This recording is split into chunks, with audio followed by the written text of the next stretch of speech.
20 ga kirgan bola sal ko'chaga aqli yetib qoldi, pul topishga aqli yetib qoldida, dada, mana qilib mo biznes qilaylik deydi. Bolam qo'y deydi. Mana qilaylik, bolam qo'y deydi. Xullas onasiga kelib aytadi, dadam hech narsaga aqli yetmaydi deydi. Yuragi ham yo'q, farosati ham yo'q deydi. 30 ga kiradi hali yigit. 30 ga kirib 10 yil yana oshiqcha yashadi-da. Dadasini aytgan ba'zi narsalarni hayotda ko'rishni boshladi. Dadam ham aqli yetar ekan bu narsalarga deydi. Endi 40 ga kiradi bu yigit. 20 yil yashadi. 20 yoshdan keyin. Qarasa dadasini hamma aytgan gaplari to'g'ri chiqdi. Dadam hamma yo'qni bilar ekan deganda dadasi o'lib qolgan bo'lar ekan. Alloh taolo senga birodar aql degan ne'matni ato qildi. Jinni qilib qo'ymadi, es pas qilmadi. Bu ham ne'matmi?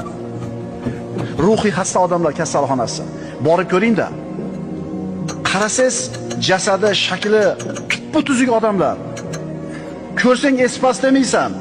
Lekin Alloh taolo mana shu esini past qilib qo'ygan. Nima? Alloh qodir emasmidi uni esini o'rnida qilib qo'yishlikka? Qodir edi. Lekin sinov uchun shunday qildi. Sen bo'lsa pul yo'q deb yursan. Qancha pul bo'lsa yetadi deb o'ylaysan, birodar? Qancha bo'lsa yetadi? Rasululloh aytganlar, insonga bir vodiy oltin berilsa, yana bir vodiyni orzu qiladi. Insonning ko'zini tuproq to'lg'izadi.